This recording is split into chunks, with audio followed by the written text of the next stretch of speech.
आज हम देखने जा रहे हैं कि लिटरेचर रिव्यू कैसे होता है। मेरा पहला टॉपिक था इससे रिलेटेड कि टाइटल कैसे सेट होता है क्रॉस सेक्शन स्टडी का। तो उसमें मैंने अभी तक ये नहीं बताया था कि एक्सपेरिमेंट का और क्वालिटेटिव का कैसे सेट होता है, सिर्फ मैंने क्रॉस सेक्शनल का बताया था। तो आज सबसे पहले जो क्वेश्चन होता है कि लिटरेचर रिव्यू, कुछ लोग without practical and empirical based चीज़ें बना लेते हैं इमेजिनेटिव। वो मैंने आपको लास्ट क्लास में टाइटल के अंदर बहुत क्लियरली बताया था ना। तो कैसे इमेजिनेशन और रिसर्च में बहुत फ़र्क है। जो इमेजिनेशन में होते हैं वो हमेशा इमेजिनेशन में ही रह जाते हैं और हीरो बन जाते हैं, जबकि साइंस में ऐसा कुछ नहीं होता। साइंस बहुत ही रिगरस और ट्रांसपेरेंट वे है जिसके थ्रू आप एक रिसर्च कंडक्ट करते हैं ना। अगर इसमें ये वे ना हो साइंटिफिक तो फिर रिसर्च नहीं होती, वो टाइम पास होता है। तो आज सबसे इम्पोर्टेंट चीज़ है लिटरेचर रिव्यू। लिटरेचर रिव्यू में देखने के लिए डिफरेंट इंजन्स हैं जहां आर्टिकल दुनिया के टॉप क्लास के जमा होते हैं। उनमें साइंस डायरेक्ट, स्पेंकल और गूगल स्कॉलर्स, ये वो इंजन्स हैं जिसके थ्रू आप लोग क्या कर सकते हैं, आर्टिकल एक्सट्रैक्ट कर सकते हैं। आर्टिकल कौन से होने चाहिए, एटलीस्ट आपके आर्टिकल्स में जब भी वो पब्लिश हो 2023 में या 24 में, तो उसमें लास्ट 5 ईयर्स के रेफरेंस होने चाहिए। हाँ, थ्योरी जो होती है या पिछले आर्टिकल का रेफरेंस भी देख सकते हैं आप अगर बहुत इंपॉर्टेंट हो, बट उसके साथ 2023 में जो काम हो रहा होता है वो लाजमी देते हैं। कोशिश करते हैं लास्ट 5 ईयर के रेफरेंस हो। लास्ट 5 ईयर में 2023, 2022, आज 2023 है, 2023 का जो भी आर्टिकल्स हैं लास्ट मंथ है आए होंगे आपके काम से रिलेटेड, उस पे काम के रेफरेंस दें। ओल्ड रेफरेंस ऐसा ही होता है जैसा कि एक आपका इमेज डाउन करने की बात है। समटाइम हम स्टडी के डिज़ाइन ओल्ड यूज़ कर रहे होते हैं, समटाइम हमारा मेथोडोलॉजी ओल्ड होती है, समटाइम आपका कंसेप्चुअल फ्रेमवर्क बहुत ओल्ड होता है, ट्रेडिशनल वे में होता है, और समटाइम आपका स्टडी बहुत अच्छी होती है बट आपको प्रेजेंट नहीं करने आती है ना। आपको ये नहीं पता होगा रेफरेंस अगर ओल्ड लगा दिया तो पूरी स्टडी का वो आपने अगर रेफरेंस ओल्ड है तो पढ़ने वाला यही कहेगा ओल्ड रेफरेंस के साथ है तो ओल्ड है, ठीक है, कोई इसमें न्यूनेस नहीं है। ये सारी चीज़ें जो होती हैं, 3 चीज़ें होती हैं रिसर्च में जो बहुत इंपॉर्टेंट। सबसे पहले आपकी प्रेजेंटेशंस, जो आप सिनॉप्सिस प्रेजेंट कर रहे होते हैं, अगर आपकी कम्युनिकेशन स्किल्स अच्छी हैं, अब अच्छा वोकल हैं, ठीक है, किसी भी लैंग्वेज स्पेशली इंग्लिश लैंग्वेज में होना चाहिए आप लोगों को। अगर आप कम्युनिकेट अच्छा कर पाते हैं, डिलीवर अच्छा कर पाते हैं, तो द फर्स्ट इंडिकेटर कि आपकी रिसर्च अच्छी है। अगर आप एक्सप्लेन नहीं कर पाते, जितनी मर्जी अच्छी रिसर्च की हो, आपकी प्रेजेंटेशन स्लाइड्स नहीं बनाने आती आपको प्रेजेंट नहीं करने आता, तब भी आप जीरो हैं। सेकेंडली, प्रेजेंटेशन के बाद सबसे इंपॉर्टेंट चीज़ होती है प्रेजेंटेशन देने के बाद डिफेंड करना, ठीक है, अपने काम को। अगर आप अपने क्वेश्चंस के ऊपर जो क्रिटिसिज्म हो उनको डिफेंड ना कर पाएँ, लोग क्रिटिसिज्म करते हैं नो डाउट, थ्योरीज का ना पता हो, चीज़ें ना क्लियर हों, प्रेजेंटेशन आपकी अच्छी है, कम्युनिकेशन स्किल्स अच्छी हैं, दूसरा ड्राफ्ट भी आपने अच्छा बना लिया, बट आप डिफेंड नहीं कर पा रहे, तो इसका मतलब है कि आप अच्छे रिसर्च स्कॉलर नहीं, आपने पढ़ा नहीं हुआ। थर्ड, आपका थीसिस, जो सबसे इंपॉर्टेंट चीज़ होती है, लोग उसको वैल्यूएट करते हैं आपके थीसिस की राइटिंग स्किल्स के ऊपर, है ना। राइटिंग स्किल्स में साइंटिफिक वे होते हैं। राइटिंग स्किल्स सबसे पहले इंग्लिश अच्छी होनी चाहिए, सेकेंडली आपको चीज़ें कंपाइल करने आनी चाहिए, आपको अपने रिलेटेड रिसर्च पता होनी चाहिए, जितनी भी पीछे हुई हैं उनमें डिफरेंस क्या है और आपकी स्टडी में किस थ्योरी के अंदर आप कंट्रीब्यूशन कर रहे हैं, है ना, और लेटेस्ट उस थ्योरी के ऊपर किन किन लोगों ने काम किया, तो उनकी क्या कंट्रीब्यूशन थी, आपकी क्या कंट्रीब्यूशन है, और आपकी मेथोडोलॉजी में क्लियर कट पता हो कि नोबल कंट्रीब्यूशन क्या है, कोई नया पता चले कि इसके अंदर मेथोडोलॉजी के अंदर कंट्रीब्यूशन है, थ्योरेटिकल ये था और उसमें ये काम नहीं हुआ था, मैंने इस वे को नए अंदाज में एड्रेस किया, और उसको बहुत ही साउंड वे में लिखा होना चाहिए, साइंटिफिक वे में। छोटी छोटी चीज़ें होती हैं साइंटिफिक वे में। लोग कहते हैं हमारी इंग्लिश बहुत अच्छी है, मगर एक्सटर्नल जो है वो रिव्यू करके भेजता है this is not scientific. It's mean कि आपकी इंग्लिश अच्छी है, ग्रामर अच्छी होगी, आपकी सब कुछ अच्छा होगा, बट आपको लिखने नहीं आता साइंटिफिक वे में। तो आज इस क्लास के अंदर मैं आप लोगों को सबसे पहले लिटरेचर रिव्यू करना बताऊंगा, फिर लिटरेचर रिव्यू करने के बाद इस लैंग्वेज को कैसे साइंटिफिक बनाया जाता है, वो लैंग्वेज बच्चों की और एक रिसर्चर की लैंग्वेज में डिफरेंस होता है। एक इंग्लिश वाला अगर ऐसा होता कि इंग्लिश अच्छी होने से पेपर पब्लिश होते, तो फिर शेक्सपियर और जो इंग्लिश वाले हैं वो टॉप रैंकिंग में हर साल नोबेल प्राइज में वो आते, है ना। फिर आप लोग आते ही ना रशिया आता, ना चाइना आता, चाइना की तो इंग्लिश लैंग्वेज ही नहीं है ना ऐसे कंट्रीज आते। ये मैटर नहीं करता कि साइंटिफिक लैंग्वेज के ऊपर, आपकी रिसर्च के ऊपर मैटर करता है, बट राइटिंग स्किल्स अच्छी होनी चाहिए साइंटिफिक वे में। अब साइंटिफिक वे क्या है, आए साइंटिफिक वे के लिए सबसे इंपॉर्टेंट चीज होती है कि अच्छे आर्टिकल, आपने लिटरेचर रिव्यू जो बनाना है वो किसकी बेस के ऊपर बनाना होता है, साइंटिफिक आर्टिकल्स की बेस के ऊपर। साइंटिफिक आर्टिकल कहाँ से मिलते हैं, डिफरेंट इंजन्स हैं, हर फील्ड का डिफरेंट इंजन है। जैसे हम साइकोलॉजी में हैं तो साइकोलॉजी में इंजन जो होती हैं, साइंस ट्रैक्ट है, ये आपको मैंने साइंस ट्रैक्ट गूगल पे लिखा तो ये आ गया साइट sciencetrack.com, इस पे क्लिक करेंगे तो पहला इंजन ओपन हो गया। इसके अंदर ये डिफरेंट ऑप्शंस हैं। साइंस ट्रैक्ट के अंदर पहला है find the article with the themes terms in this journal और बुक टाइटल और आथर। ये तीन है कि अगर आपको किसी का आथर का पता है आर्टिकल के तो आथर का नाम लिख दें तब भी सर्च हो जाएगा, अगर बुक का नेम पता है तो तब भी लिख दें यहाँ टाइटल में। अगर आप लोगों को आर्टिकल के अंदर कोई कुछ भी नहीं पता टाइटल तो आप थीम लिख लें। थीम का मतलब होता है कि वो वेरिएबल जो आपकी स्टडी का उसको एक को लिखें यहाँ। फॉर एग्जांपल मैं एक्सपेरिमेंट कर रहा हूँ म्यूजिक के ऊपर, यहाँ सबसे पहले म्यूजिक लिखें, म्यूजिक के जितने आर्टिकल्स इस में पड़े होंगे सारे आ जाएंगे। फिर उसके बाद दूसरा वेरिएबल कौन सा है म्यूजिक के साथ, इमोशंस हैं, इमोशंस लिखें, फिर कौन से इमोशंस हैं वो लिखें, एक एक करके जाते जाएं, सारे वेरिएबल्स आते जाएंगे, क्योंकि मेथोडोलॉजी उनका सब कुछ आता जाएगा। फॉर एग्जांपल मैं यहाँ ऐड करता हूँ कोई वर्ड्स भी, म्यूजिक मैंने म्यूजिक ऐड किया, जितने आर्टिकल देखे, जितनी बुक्स पढ़ी थी वो भी इसने सजेस्ट कर दी कि ये बुक्स पढ़ी हुई है इसके ऊपर, ये इसके आर्टिकल्स हैं, क्या है क्या नहीं है।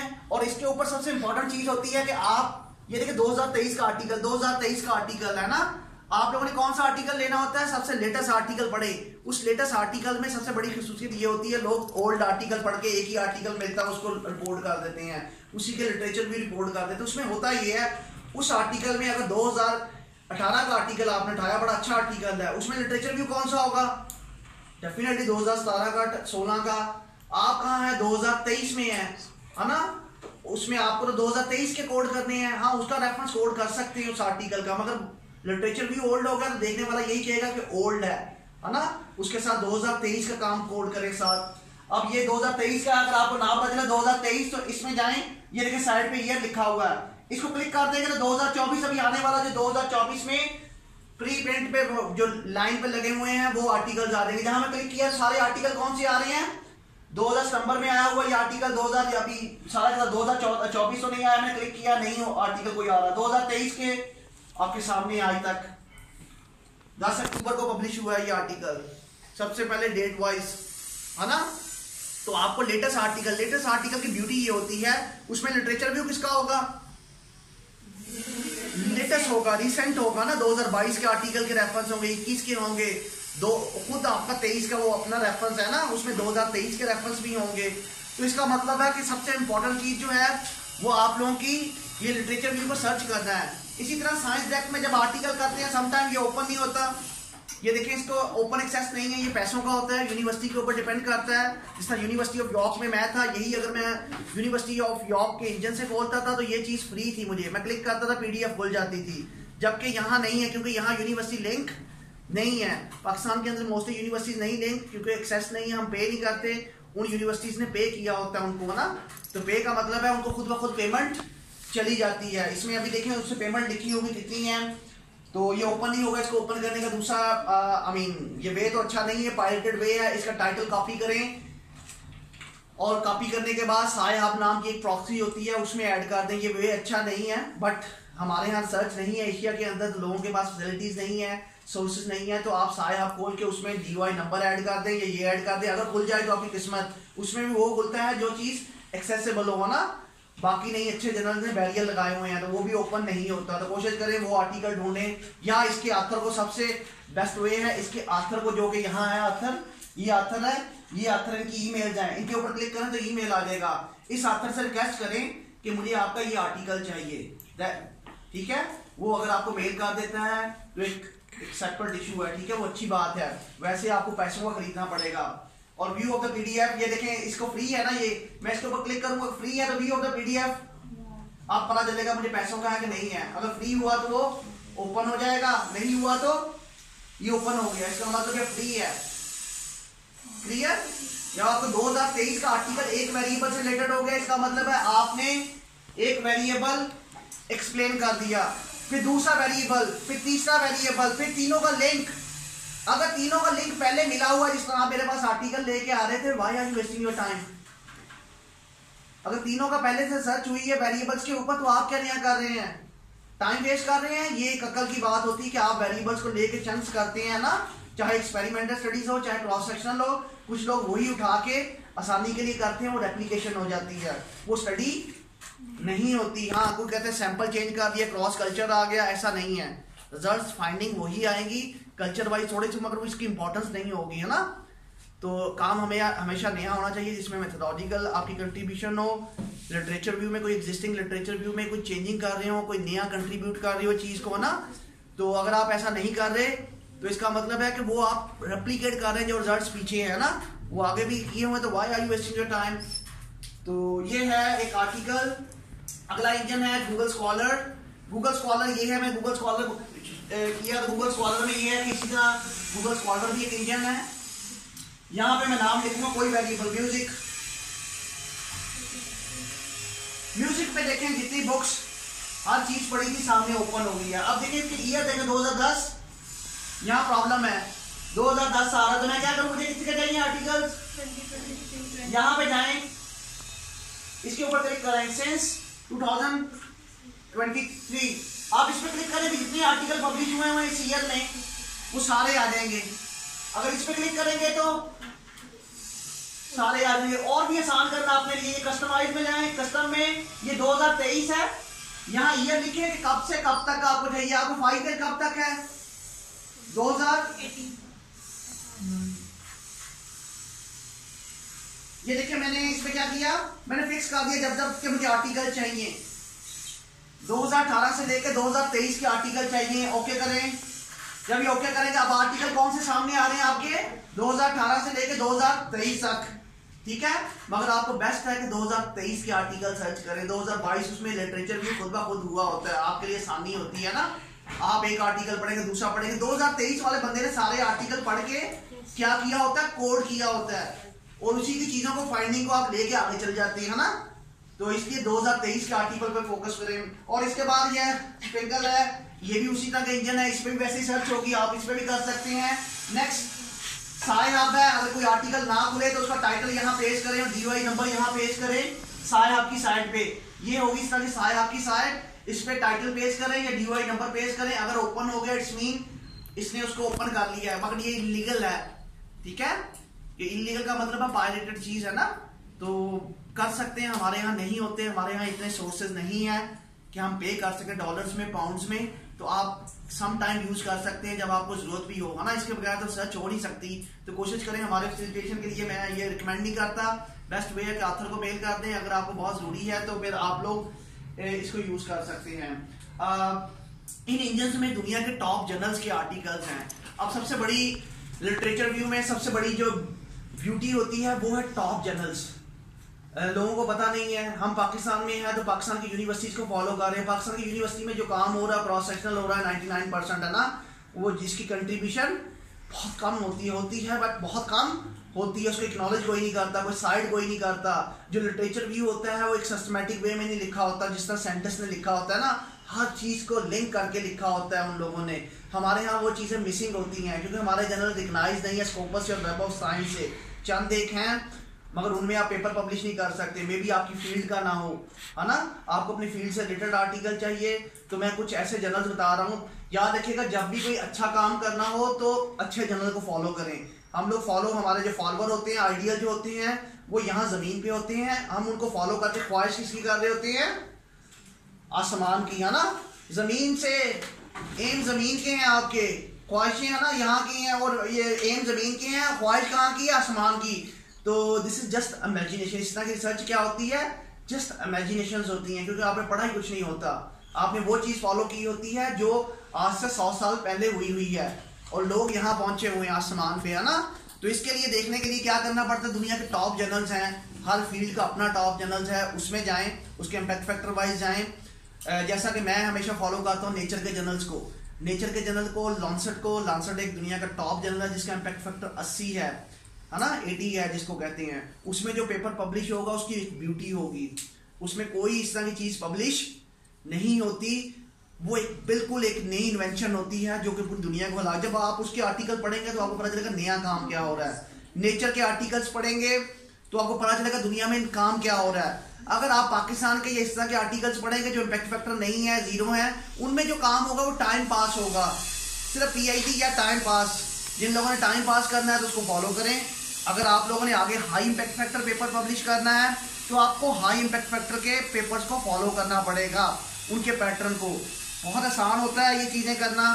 अगर आपने high impact factor paper publish करना है तो लांसर्ट में करना है, तो लांसर्ट की ख्वाहिश है तो लांसर्ट के पेपर्स को पढ़ें, उसी पैटर्न को फॉलो करें। अगर आपकी ख्वाहिश आम से पेपर में पब्लिश करने की है तो उसी पेपर के पैटर्न को फॉलो करें। और इमेजिनेशन देखें, जब आप हाई फाई जर्नल को फॉलो करते हैं तो नीचे वाले जर्नल में आपका पेपर इजीली पब्लिश हो जाएगा। जब नीचे वाले पेपर में पब्लिश करते हैं तो ऊपर से रिजेक्शन एक हफ्ते में आएगी आपको कि इस काबल भाई, सॉरी टू से, ये हमारी अंडरस्टैंडिंग के काबल, बड़े पॉजिटिवली आपको जवाब देते हैं वो लोग, है ना, ये हमारी फील्ड से रिलेटेड नहीं है। तो ये दो चीज़ें बड़ी लिटरेचर रिव्यू में इंपॉर्टेंट है, जो कि सबसे बड़ी गलती करेंगे। मैं डायरेक्ट ही आपको उसकी साइड पे ले जाता हूँ। आप लोगों ने कोशिश करना है कि बड़ा जर्नल को टारगेट करना है जिसका इम्पैक्ट फैक्टर 80 हो, या इस तरह के नेचर के अंदर। अब मैं आपको लांसर्ट पे भी लेके जाता हूँ और नेचर के जर्नल्स में भी, और आपकी फील्ड से रिलेटेड है। लांसर्ट एक बहुत बड़ा फॉरम है जिसमें दुनिया के सारे जर्नल्स हैं। लांसर्ट का अपना एक लांसर्ट का journal royal college of London से होता है ना, लांसर्ट के जर्नल्स, वो जो जर्नल है वो होता है, उसका इम्पैक्ट फैक्टर 80। उसमें जो पेपर आता है बहुत ही यूनिक पेपर, जिसकी इंटरवेंशन डेवलप हुई हो, कोई मेडिकल से रिलेटेड, मेडिकल का जर्नल है लांसर्ट। इसमें मेडिकल की हर फील्ड चलती है, हर फील्ड के अंदर कोई नई इन्वेंशन होती है, कोई सर्जरी बनती है, कोई इस तरह का काम होता है, कोई इंटरवेंशन बनती है, बहुत ही यूनिक, और वो भी टॉप यूनिवर्सिटीज की कोलैबोरेशन के साथ। तो उसको क्या किया जाता है, उसको यहाँ पब्लिश किया जाता है, ठीक है, लांसर्ट में। लांसर्ट जिसका पेपर इसमें आ जाए वो टॉप सेंटर्स में से एक होता है। क्लियर? मेरे 3 पेपर हैं या 4 हैं, 7 रिव्यू में है मेरे पेपर इनके साथ ना, हार्वर्ड यूनिवर्सिटी के साथ। हम लांसर्ट पे भी चलते हैं। इसके बाद नेचर में भी इसी तरह के पेपर होते हैं, यहाँ पेपर को रखते ही नहीं है, ठीक है। तो आगे लांसर्ट पे चलते हैं, ये इनको मैं रिमूव करता जाता हूँ सबको। लांसर्ट के अंदर भी बहुत सारा जर्नल्स है। लांसर्ट के अंदर जिसमें मैं साइकोलॉजिस्ट हूँ, लांसर्ट साइकेट्रिस्ट भी है, लांसर्ट पब्लिक हेल्थ भी है। ये सारे जर्नल आपको भी लगते हैं। आप पब्लिक हेल्थ पे भी काम कर रहे होते हैं, आप लांसर्ट साइकेट्रिस्ट इश्यूज पे भी काम कर रहे होते हैं, उनमें भी। अब लांसर्ट साइकेट्रिस्ट का 18 था impact factor, I don't know exact अभी क्या होगा। 18 इम्पैक्ट फैक्टर था, उसमें भी जर्नल वो होता है, आप जैसे पेपर जो होते हैं बच्चों जैसे, वो तो दूसरे दिन भी रखते, ख्वाहिशें है ना। इन जर्नल्स में आपके पेपर नहीं होंगे तो दुनिया वाले आपको स्कॉलरशिप नहीं देंगे। मुझे स्कॉलरशिप यूनिवर्सिटी ऑफ यॉर्क में तब लगा था जब मेरे पेपर 3 लांसर्ट में थे, तो मेरी एक्सटर्नल ने ये पूछा था, ये 3 पेपर बड़े इंटरेस्टिंग है, तुम्हारे बड़े जर्नल्स में है, तो मैं भी इनमें करना चाहती हूँ, तुम्हें एक्सपीरियंस है? मैंने कहा हाँ मुझे एक्सपीरियंस है, मेरी राइटिंग स्किल्स भी अच्छी है, मेरी रिसर्च में भी ग्रिप्स है। उसने कहा मेरी फील्ड में आ जाओ, न्यूरो साइकोलॉजी में ना, तो हम मिलके काम करते हैं। तो इसी तरह पोस्ट डॉक मिलता है जब अच्छे जर्नल्स में। अगर आपकी सीवी स्ट्रांग ना हो, सीवी का मतलब क्या होता है, उसमें पेपर पब्लिकेशन ना हो, फिर आपको कौन लेगा स्कॉलरशिप? मेरी लैब में हजारों, फॉर एग्जाम्पल पाउंड का इमेजिन करें कि मेरे पास बहुत सारा फंडिंग है, तो फंडिंग में किन लोगों को रखूंगा? फंडिंग में मुझे आउटपुट देनी है जिसने मुझे फंडिंग दी है, उन बंदों को कि मैं कोई नया इन्वेंट कर रहा हूं और आपका नाम लग रहा है, तो नेक्स्ट टाइम भी मुझे फंडिंग दें। वो आपको किसको रखूंगा? आप जैसे लोग, मैं वो बंदा चुनूंगा पूरी दुनिया में से जो मुझे पेपर दे सके, कोई इन्वेंट कर सके, उसको बुलाऊंगा अपनी लैब में। क्या आप उस बंदे को बुलाएंगे जिसको टाइम पास होगा, आप वेस्ट करेंगे टाइम, सिखाएंगे? नो, उनके पास इतना टाइम ही नहीं आपको सिखाएं। आप सीख लेते हैं, जब आते हैं कोई चीज़ें लोगों से सीख लेते हैं, दूसरे जो रिसर्चर बैठे होते हैं, टॉप रिसर्चर दुनिया को उठाएगा, उनको पे करेगा, पे करने के बाद एक ही लैब में बिठाएगा, 24 घंटे काम करेंगे वो मिलके सारे, तो एक दूसरे से लोग सीखते हैं और एक नई इन्वेंशन करेंगे, है ना। कंपनी तभी देती है जब इंडस्ट्री को कुछ बना के दिया जाए। हमारी आउटकम लर्निंग्स नहीं होती पाकिस्तान की, इसलिए कोई इंडस्ट्री ट्राई नहीं, कोई फंडिंग नहीं देता हमें ना, क्योंकि हमारा काम ही फंडिंग वाला नहीं है। आ जाए, ये है लांसर्ट। लांसर्ट के ओवरऑल पे जाते हैं। लांसर्ट दुनिया का टॉप जर्नल है मेडिकल का।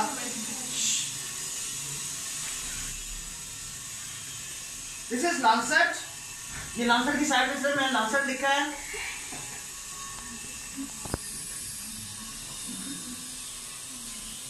ये मेडिकल का जर्नल है। अब इसके पहले पेज पे जाते हैं, बाकी तो मैं दूर की बात है और कहीं पे जाऊं। इसमें देखिए दुनिया की वो रिसर्चेज आज जो पब्लिश हुई हैं, बहुत यूनिक रिसर्चेज पब्लिश हुई हैं, है ना। ये पहली रिसर्च पे चला जाता हूँ।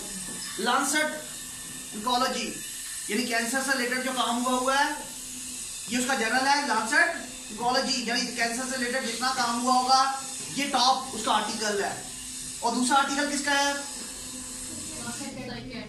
Lancet psychiatrist. और किसका है? क्रॉनिक पेन, कैनबस, और क्या है?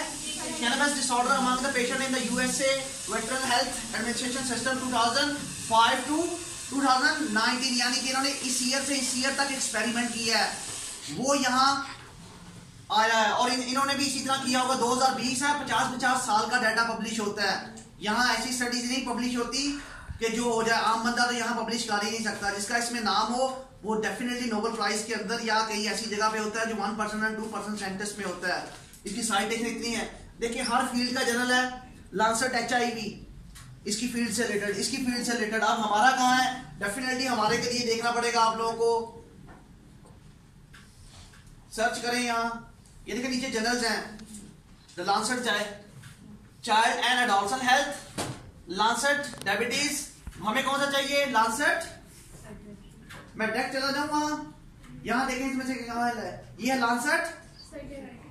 इस पे क्लिक करके देखते हैं, शायद हमारे पेपर उसमें भी पब्लिश हो सकते हैं। बड़ा जर्नल है लांसेट, 80 इम्पैक्ट फैक्टर। ये फर्दर इसके जर्नल्स हैं जो सेपरेटली पब्लिश होती है हर फील्ड के अंदर। ये हमारी फील्ड से रिलेटेड है। देखते हैं इसमें हमारा नाम है कहीं, क्या कर रहे हैं। ये पहला काम हुआ future the world of the early intervention.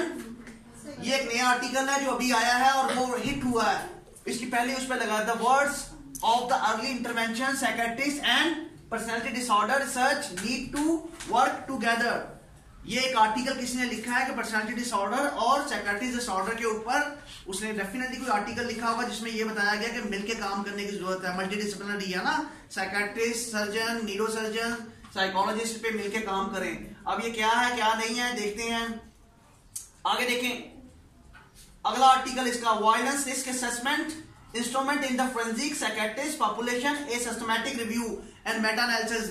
Systematic review और मेटा एनालिसिस सबसे ज्यादा इस वक्त पब्लिश हो रहे हैं क्योंकि इनकी साइटेशन बहुत तेजी से होती है। ये एनालिसिस ऑफ द एनालिसिस होता है, तो पहला आर्टिकल। दूसरा देखेंगे association between post traumatic stress disorder and psychotic symptom severity in adults survivor of the development trauma, a multi-sites cross sectional study in the UK and South Korea। 2 मुल्कों के अंदर cross sectional study हुई है ना इसके ऊपर, post traumatic disorder के ऊपर। जिसने क्रॉस सेक्शनल स्टडी फॉलो करनी है तो इसको फॉलो करें, ठीक है। आगे इसी तरह इसके साथ सारे के सारे हैं anti depression and anti psychotic side effect and paranoia. ये सारे के सारे नीचे रैंडमाइज कंट्रोल ट्रायल्स हैं, सारे के सारे जितने भी हुए हैं ना इंग्लैंड में हुए हैं। चलो इसको खोल के देखते हैं। ये ट्रायल्स आप लोग एक्सपेरिमेंट कर रहे हैं तो एक्सपेरिमेंट का हाई लेवल है। हमारे यहाँ एक्सपेरिमेंट है तो जिसने क्रॉस सेक्शनल है वो क्रॉस सेक्शनल का देखेगा, अपने से रिलेटेड। टॉप जनरल है। अब टॉप जनरल की लैंग्वेज देखिएगा। जब टॉप जनरल उठाएंगे इसकी लैंग्वेज डिफरेंट होगी। जो आपकी लैंग्वेज होगी डेफिनेटली आप भी बच्चे हैं, आई नो वेल, सब बच्चे होते हैं डिफरेंट कंट्रीज के, बट लैंग्वेज को सीखना नहीं पड़ता। लैंग्वेज आ जाती है, ये एक टेक्निक है जो सीखनी पड़ती है ना। ये नहीं है बैठ के इंग्लिश सीखते रहें 24 घंटे ये करते रहें, वो एक स्किल्स हैं, वो टाइम के साथ साथ आती हैं। ये एक टेक्निक है जो अभी हम सीखेंगे। ये आर्टिकल उठा लिया मैंने, मुझे मैं एक एक्सपेरिमेंट कर रहा हूँ कोई इससे रिलेटेड, बट मुझे वर्डिंग चाहिए। वर्डिंग कैसे चाहिए? मुझे पहले एक इस आर्टिकल को आपने इसी जर्नल में पब्लिश करना है तो इसी तरह लिखना पड़ेगा ना कि क्या इसमें ब्यूटी होती है। दुनिया का टॉप जर्नल्स है, इसमें क्या होगा, ये एक आर्टिकल है। इस आर्टिकल को मैंने क्या किया, पहले इसकी समरी देखता हूं। चलिए इसकी समरी देखते हैं, समरी पढ़ते हैं। समरी में ऐसी क्या चीज है? समरी क्या होता है? एब्स्ट्रैक्ट होता है ना। पढ़ें। पहला बैकग्राउंड होता है हमेशा। बैकग्राउंड क्या है? बैकग्राउंड जो होता है दिस इज अ रैशनल। आप हमेशा अपने एब्स्ट्रैक्ट ओपन करते हैं किसके साथ? बैकग्राउंड, कि आज से पहले कौन कौन सी स्टडी हुई थी, क्या क्या काम हुआ था, उस काम में कहां गैप है। ये चीज का मतलब है कि आपने आर्टिकल अगर रिसर्च जिस टॉपिक के ऊपर की, जितने आर्टिकल आज तक हुए हैं सब पढ़ लिए हैं। उनकी मेथोडोलॉजी, उनका स्टाइल्स, उनकी cross section study, experimental, intervention studies, जो कुछ भी था सब कुछ पढ़ लिया है। और एक लाइन लिखने के लिए ये बैठे हैं। इसका मतलब ये लाइन तभी लिखी जाती है जब आपने प्रीवियस आर्टिकल पढ़ लिए हैं। तो अगर नहीं पढ़े होंगे फिर आपको क्या पता होगा बैकग्राउंड क्या है। बैकग्राउंड एक रैशनल टाइप होता है जिसमें आप प्रीवियस स्टडी को इंट्रोड्यूस करवाते हैं और गैप इंट्रोड्यूस करवाते हैं और क्या करवाते हैं, अपनी स्टडी का एम। वो एम जो होता है वो कंट्रीब्यूशन होती है प्रीवियस स्टडीज के अंदर। आज ये कैसे होता है? बैकग्राउंड में क्या कह रहा है, पढ़ें। Maintenance of the antipsychotic medicine is recommended for the people with the schizophrenic and recurrent psychosis.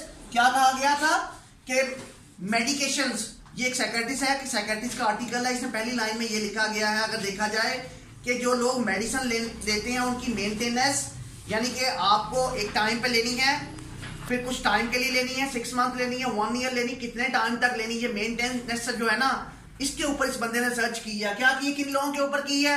शिज़ोफ्रेनिक में टाइप है 2, रिकरेंट एपिसोड के साथ है और साइकोटिक है ना, 2 सैंपल बताए हुए, शिज़ोफ्रेनिक और रिकरेंट साइकोसिस जो चल रहा था ना। अब ये 2 सैंपल के ऊपर और इसको कहा हुआ उन्होंने। आगे क्या किया, आगे देखिए, ये था प्रीवियस स्टडीज, इसने सारी स्टडीज बढ़ी इंटरवेंशन से रिलेटेड, उसमें कहा कि अभी तक इसके ऊपर काम हो रहा है, ये लोग काम कर रहे हैं। ये पहली लाइन जो है ये एक क्या है, एक बहुत बड़ी प्रॉब्लम को इंट्रोड्यूस करवा रहा है ना, कि दुनिया में मैंने आर्टिकल पढ़े हैं, ये काम इसके ऊपर हो रहा है। अगली लाइन में क्या कह रहा है, but the adverse effect of adverse effects are burdensome and the evidence on the long terms outcome is space, यानी कि इसके मतलब लैक ऑफ, अभी तक इसके ऊपर जो काम हुआ है, अभी तक काम हो रहा है, लॉन्गिट्यूडनल काम हो रहा है इसके ऊपर, रोज डाइवर्स रिजल्ट्स आ रहे हैं, मगर रिजल्ट्स की जो फाइंडिंग है वो डिफरेंट वेरी कर रही है मेडिकेशन के रेफरेंस से, है ना। तो आप लोग भी इसी तरह का, ये था बैकग्राउंड जिसे रैशनल कहते हैं। अगर देखा जाए तो ये एक रैशनल है, पूरी 2 लाइनों में लिखा हुआ उसने कि आज तक कौन सा काम हुआ था और ये वेरिएबल क्यों इंपॉर्टेंट है। फिर अगली लाइन में उसने क्या इंट्रोड्यूस करवाया कि इसमें वीकनेस कहाँ थी, गैप कहाँ था, एक लाइन के अंदर अच्छी इंग्लिश के साथ, है ना, एक ही लाइन के अंदर इंट्रोड्यूस करवा दिया। समझने वालों को अंडरस्टैंडिंग पता जा रही है कि क्या काम कर रहा है। अगर आप ऐसा ना कर पाए, बड़ा लिख पाए, तो इसका मतलब है this is non scientific and non systematic way. आप भी अच्छा लिखते हैं, आप भी सर्च अच्छी करते होंगे, आप इंग्लिश के पीछे पड़े होंगे, इंग्लिश नहीं, IQ लेवल हाई, है ना, इंटेलेक्चुअल लेवल हाई, यानी चीजों को कम वर्ड्स में साइंटिफिक वर्ड में प्रेजेंट करना, और इसने कर दिया। फिर आगे देखें इसका एम क्या है, ये जो प्रीवियस स्टडी थी ना, इसका एम क्या है, देखते हैं क्या एम है इसका।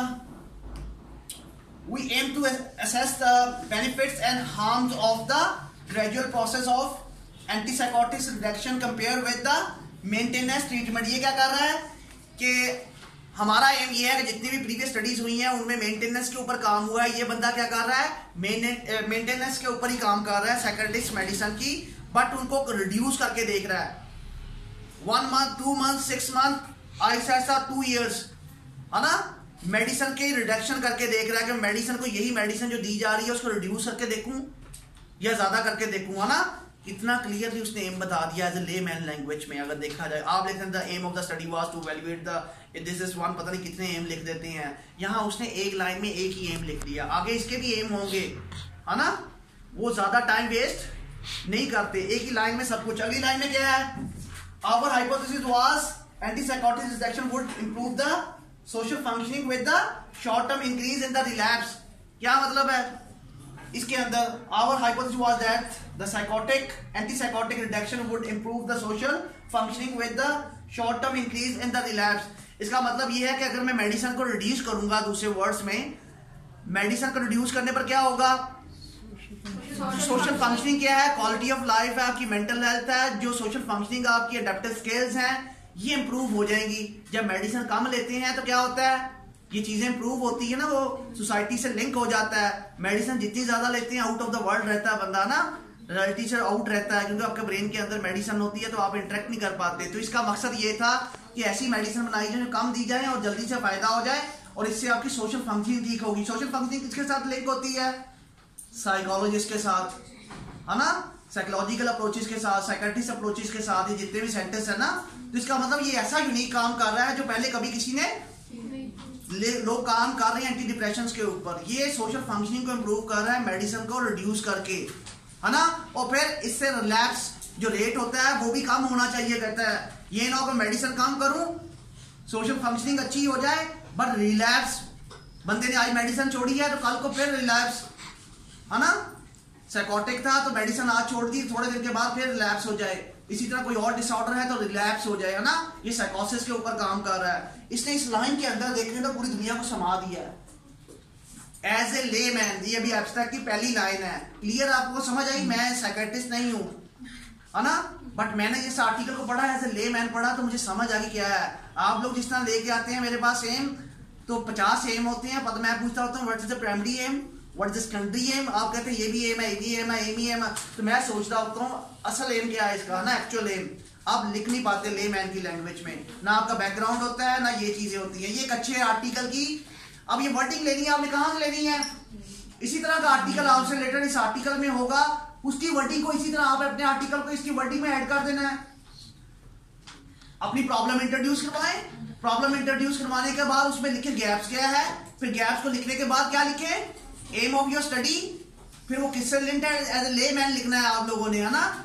तो ये 2 लाइनों में बैकग्राउंड लिख दिया पूरा का पूरा, इसे कहते हैं रैशनल। अगर देखा जाए तो ये बैकग्राउंड एब्स्ट्रैक्ट के अंदर ये रैशनल कहलाता है जो मैं आपसे मांग रहा हूं। Why are you conducting this research? Why are you conducting your research? You could not explain in the good words. Even your explain is like, I mean, the children. I'm not. Sometimes I'm confused. Okay, what are you doing? I mean, what's happening with you? Really. Next, methodology. Methodology पे चलते हैं। ये देखिएगा, जो method आपने use किया, आप कहानी ऐड करते हैं, बहुत कहानी सुनाते हैं, वो बंदा अक जाता है जिसने रिव्यू करना होता है।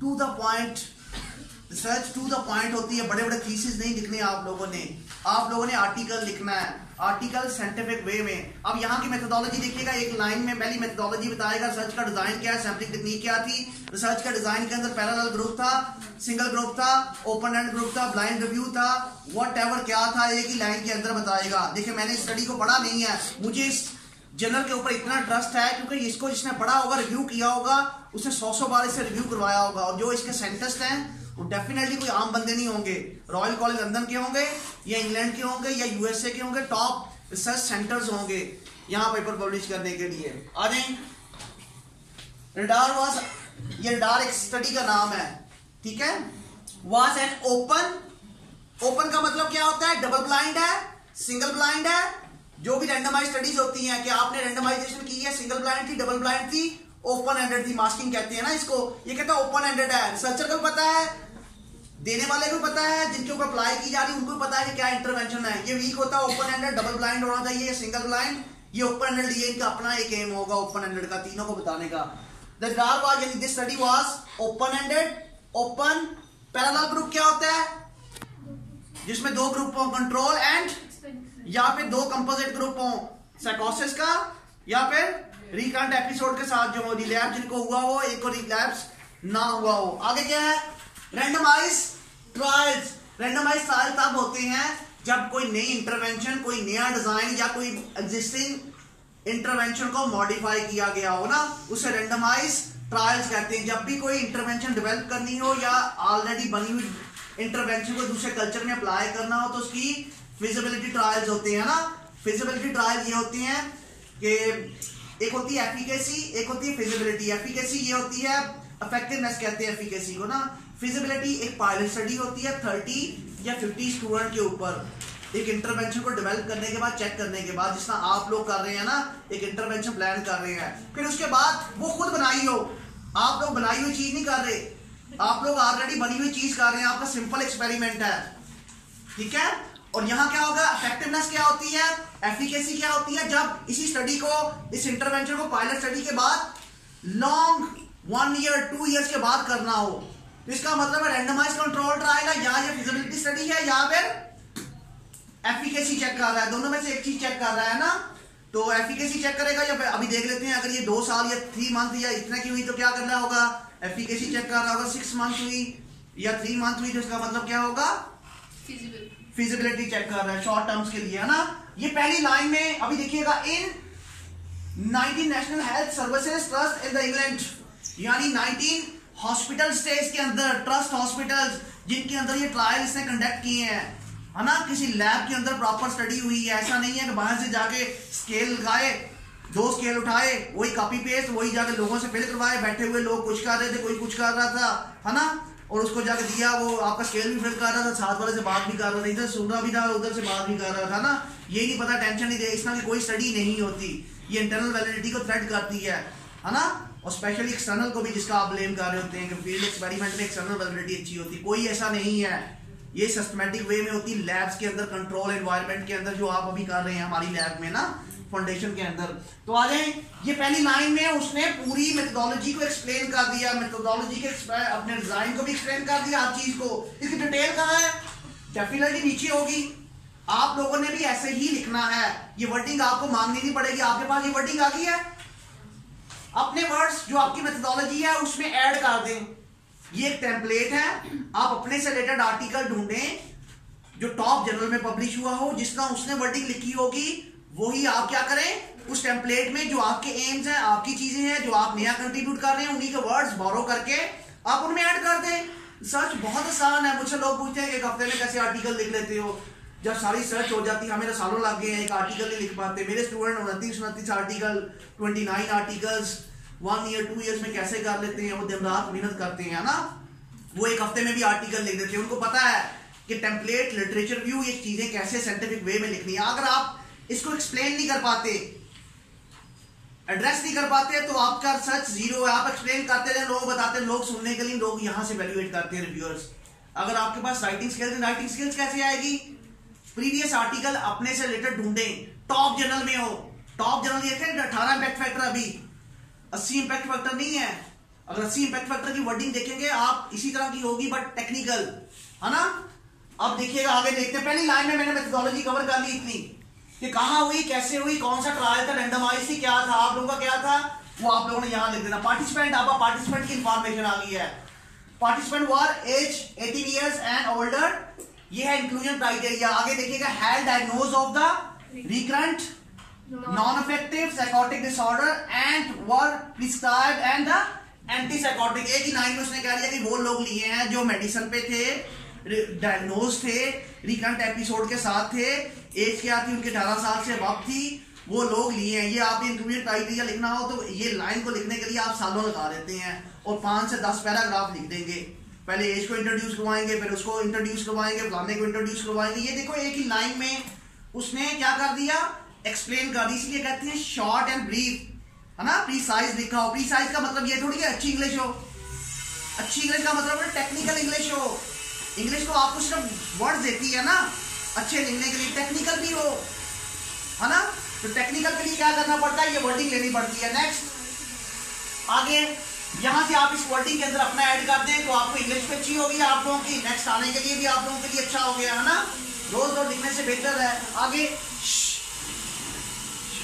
आगे क्या था, ये हो गया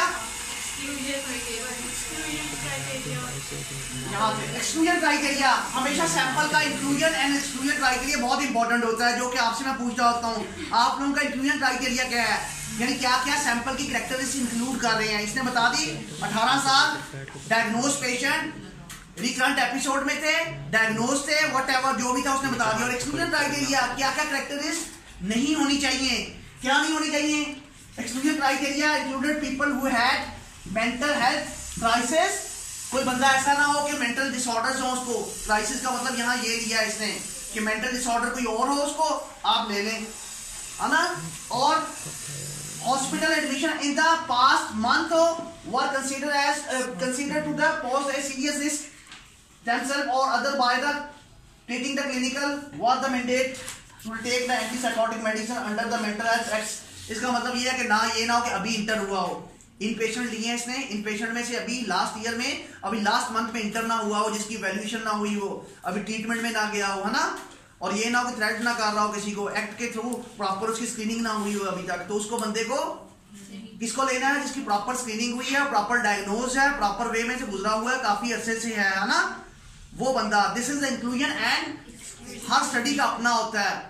और आपके आर्टिकल का कहाँ लिखा होगा, डेफिनेटली आपको कहाँ से मिलेगा, या आपने अपने दिमाग से बनाना है कि आपका क्या वर्डिंग कहाँ से मिलेगी, वर्डिंग कैसे लिखनी है। डेफिनेटली ये वर्डिंग भी आपके लिए है, अच्छी वर्डिंग्स है।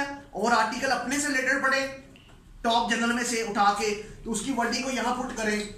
आप कहते हैं ना मुझे लिखना ही नहीं आता, मुझे वर्डिंग नहीं आती, मेरे स्टूडेंट क्यों कर लेते हैं इतने टॉप क्लास के आर्टिकल, वो भी टेम्पलेट फॉलो करते हैं। This is template. इस टेम्पलेट में आप अपने नॉलेज को क्या करते हैं, आपके पास वर्ड्स नहीं होते, हंसते हैं आप अपने, मैं भी देख रहा होता हूँ अक्सर बैठा हुआ कि मैं इंग्लैंड से पढ़ के कुछ लोग मजाक उड़ा रहे होते हैं, मैं उनको कह रहा होता हूँ अभी तुम बच्चे हो, टाइम आने दो फिर सीखोगे कि आज तुम लोगों ने सीख लिया। This is the template. ये टेम्पलेट जिसको समझ आ गई ना, मैं जब भी कोई आर्टिकल लिखना होता है जो रिजेक्ट होता है टॉप जर्नल्स में से, मुझे बुलाया जाता है ये टॉप जर्नल में से रिजेक्ट हुआ, क्या करें इसका, तो मैं इसकी राइटिंग नहीं सही, आप डिलीवर ही नहीं कर पा रहे, आपने इतनी बड़ी चीज बनाई है और एक्सप्लेन कर रहे हैं क्रॉस सेक्शनल की तरह, बच्चों की तरह, जिसकी इम्प्लीमेंटेशन जरूरत है ही नहीं है, वर्ड्स ही नहीं आपके पास, सिस्टमैटिक वे नहीं है।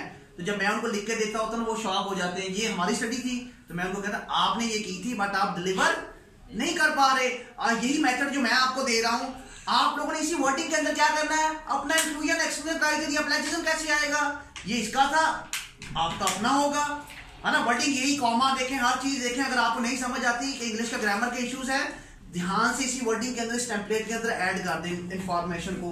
नेक्स्ट क्या है, आप लोगों ने क्या करना है, इसके बाद क्या है, through the independent internet based system participant were randomly assign 1-on-1 gradually flexible and antipsychotic reduction overseen by the treating the clinician to maintain. ये इसने कहा कि मैंने जो लोगों को रैंडमली साइन किया 1-on-1 ग्रुप में, कंट्रोल ग्रुप में रैंडम असाइनमेंट का बता रहा है, 1 में मास्किंग कर रहा है ना, रैंडमली साइन किया कंट्रोल ग्रुप में, वट एवर एक्सपेरिमेंट ग्रुप में इसके कितने थे, 3 तरह के ग्रुप थे, उनमें ये लोगों को प्लेस कर रहा है, किस बेस के ऊपर, रैंडमली साइन कर रहा है, जो इनका इंक्लूजन क्राइटेरिया, देखिए टेक्निकल लैंग्वेज में लिखा है उसने। आप लोगों ने भी यही लिखना है अपने ग्रुप्स में, जो लोगों को, अपने लोगों को चूज करना है वो रैंडमली करना है ना आप लोगों ने। कोई परम्यूटेड, इसने डेफिनेटली ऑनलाइन टेक्निक होती है जिसमें आप लोगों के 30 लोगों के नाम डाल देते हैं, वो कंप्यूटर चूज करता है कौन सा बंदा किस ग्रुप में, कौन से बंदे कंट्रोल ग्रुप में जाएंगे, कौन से बंदे एक्सपेरिमेंट में जाएंगे, कौन से किस में जाएंगे, है ना। आपकी उसमें बायसनेस, इसकी सिंपल सी एग्जांपल ये है, अगर आइसक्रीम खिलानी हो तो हर बंदा कहेगा कि मैंने एक्सपेरिमेंट में आना है, एक्सपेरिमेंट ग्रुप में, और कंट्रोल ग्रुप को आइसक्रीम नहीं मिली तो कोई भी कंट्रोल ग्रुप में इवन चूज करने के बाद फिर क्या करें, अगर मैं अपने फेवरेट लोगों को आइसक्रीम वाले ग्रुप में डाल दूं, दूसरों को उधर में डाल दूं तो क्या होगा, बायसनेस आ जाएगी सिलेक्शन के अंदर, है ना।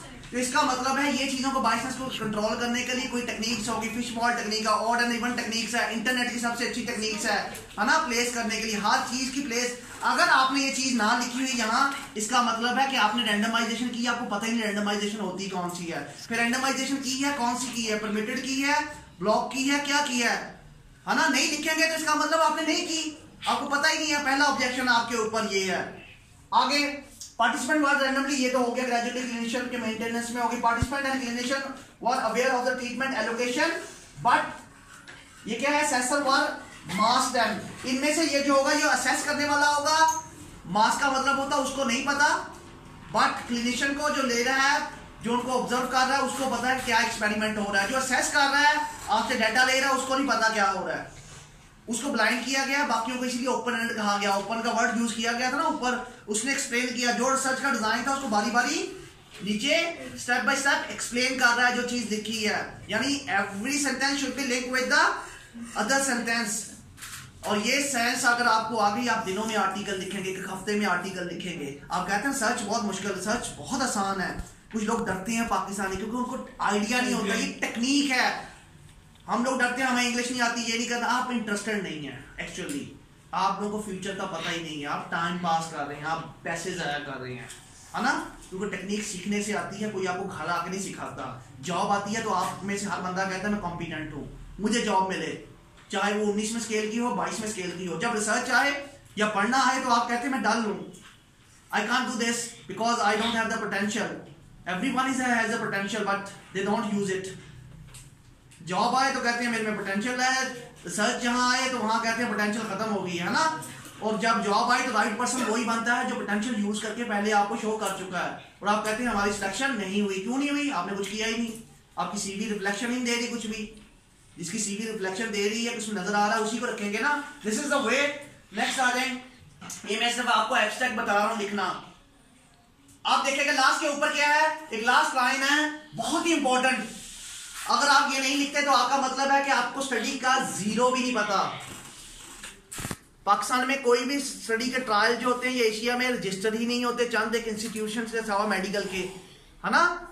ये ट्रायल है, this trial is completed and has been registered with the, ये कंपनी का नाम है, ये उसका लाइसेंस नंबर है, with clinical trial government this यानी उनके लोकल पे भी ये ट्रायल्स हुए हैं, उनका नंबर भी दिया हुआ है, कहाँ रजिस्टर्ड हुए हैं वो भी, नंबर भी उसका, अगर इसके ऊपर क्लिक करें ये सीधा आपका ऑनलाइन ट्रायल्स में ले जाएगा कि ये स्टडी जो है पेटेंट है, ये स्टडी पहले से रजिस्टर है, एथिकली ये की गई है कंडक्ट यूनिवर्सिटी की साइड पे भी, और जिससे आपने रजिस्टर की है फ्री में उसकी साइड पे भी आपके ट्रायल्स पड़े। जिसने देखना है इस लिंक पे ब्लू किया हुआ है ना, ये ब्लू के ऊपर क्लिक करें सीधा उस पे ले जाएगा। ये अगर आप ये लाइन नहीं लिखते तो इसका मतलब आपको स्टडी का कुछ पता ही नहीं है, एक्सपेरिमेंट का।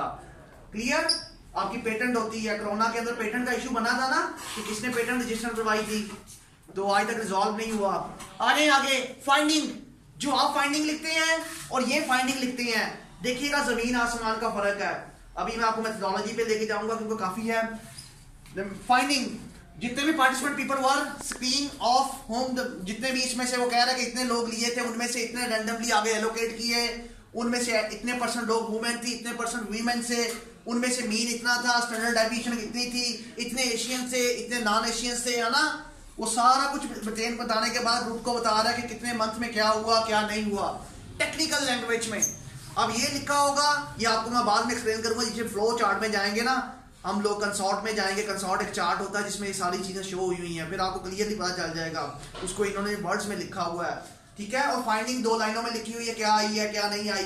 Interpretation at 2 years follow up, ये 2 years के ट्रायल्स कौन से होते हैं, एफिकेसी चेक हुई हुई है। At the 2 year follow up gradual supported process of the antipsychotic dose reduction had no effect on the social functioning। इसका मतलब नॉन सिग्निफिकेंट रिजल्ट्स आए, हाइपोथेसिस रिजेक्ट हो गया। जो इतनी बड़ी स्टडी थी, हमारे यहाँ कहा जाता है हाइपोथेसिस रिजेक्ट हो जाए तो पूरी स्टडी गलत हो जाती है। ये देखिए इतनी बड़ी स्टडी जो इतने सिस्टमैटिक वे में की गई, उसका हाइपोथेसिस क्या हुआ कि जब भी मेडिसिन को रिड्यूस करोगे तो सोशल फंक्शनिंग इंप्रूव। ये सिर्फ एक assumption थी, ऐसा हुआ या नहीं हुआ, दिस इज कंट्रीब्यूशन। ये इसने अपना अंदाज बनाया, अपना स्टाइल सोचा, ऐसा होता या नहीं होता। एंड ऑफ द रिजल्ट्स ये पता चला ऐसा नहीं हुआ।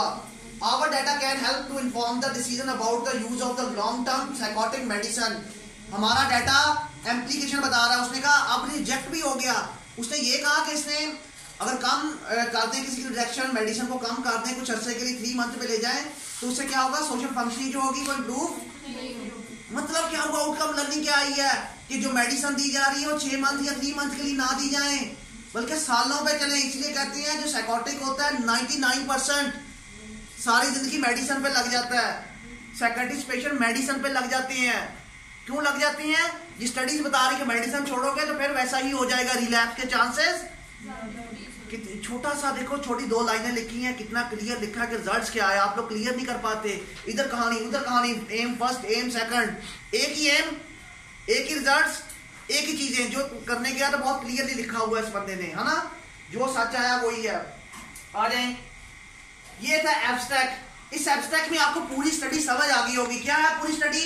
पूरी स्टडी में इस बंदे ने एक नई चीज बनाई, छोटी सी चीज थी, छोटा सा आइडिया था। इसने कहा मेडिसिन तो रोज दी जाती है, एंटी साइकोटिक मेडिसिन साइकोसिस को ना, साइकोटिक पेशेंट को, वो डेफिनेटली 6 month तक रिकमेंड होती हैं, साल तक, 2 साल 4 साल तक। इसने कहा कि मैं इसको रिड्यूस करके देखता हूँ। रिड्यूस करने से साइकोटिक जो पेशेंट्स होते हैं इनकी सोशल फंक्शनिंग अच्छी हो जाएगी, क्योंकि 24 घंटे मेडिसिन लेंगे तो क्या होंगे, अनकॉन्शियस होंगे ना, आप इंटरेक्ट ही नहीं कर पा रहे होंगे, कुछ बोल रहे होंगे, क्या कर रहे होंगे। तो इसने कहा कि अगर मेडिसिन को मैं रिड्यूस करके देखूँ तो क्या सोशल फंक्शनिंग इंप्रूव होगी और रिलैप्स कम होगा कि नहीं कम होगा, ज्यादा होगा। इसकी फाइंडिंग इसने ये सोचा था, इसने नया डिजाइन ट्रायल किया, नई एफिकेसी मेडिसिन को कंट्रोल करके, मगर उसके रिजल्ट्स क्या है, ऐसा नहीं है। मेडिसिन को रिड्यूस करेंगे तो रिलैप्स ज्यादा हो जाएगा, सोशल फंक्शनिंग कम हो जाएगी। कितना छोटा सा आइडिया था, मगर पूरी दुनिया को इसने एक, ये देखिए रिजेक्शन ने एक चीज दे दी कि मत रिड्यूस करें मेडिसिन को, मेडिसिन को प्रोलॉन्ग लेके जाएं। प्रोलॉन्ग का मतलब होता है लॉन्ग टाइम तक लेके जाएं। क्लियर फाइंडिंग है। मैं एज ए लेमैन हूँ, साइकियाट्रिस्ट नहीं हूँ, मुझे भी समझ आ रही है, आप लोगों को भी समझ आ रही है सर्च की फाइंडिंग क्या है, मगर वर्डिंग बहुत स्ट्रांग थी इसकी, देखी जाए तो ना। अब ये वर्डिंग आप लिख सकते हैं, लिख सकते हैं, पता होना चाहिए रिसर्च में क्या कर रहा हूँ, क्या कंट्रीब्यूशन है, क्या गैप था, क्या नहीं है। हम आर्टिकल पढ़ते नहीं है और गैप कैसे लिखेंगे। यहाँ मैं आपको ये टेम्पलेट दे भी दूँ तो आप कैसे पुट करोगे, आपने पढ़ा ही कुछ नहीं है। एक आर्टिकल पढ़ा, उसी के बेस के ऊपर चल रहे हैं, हजारों आर्टिकल्स है ना, हर आर्टिकल के अंदर ही जवाब है इसका। तो ध्यान से पहले आर्टिकल पढ़ें, फिर फ्रेमवर्क को क्या करना है, एम को शॉर्ट लिखा करें लेमैन की लैंग्वेज में। आ जाए सबसे इंपॉर्टेंट चीज है जो मुझे चाहिए पेपर्स के अंदर भी कल भी, एविडेंस बेस्ड स्टडीज। मैं इसको डाउनलोड कर लूं अगर माइंड ना करे तो, उससे ये आसानी हो जाएगी ना इसकी।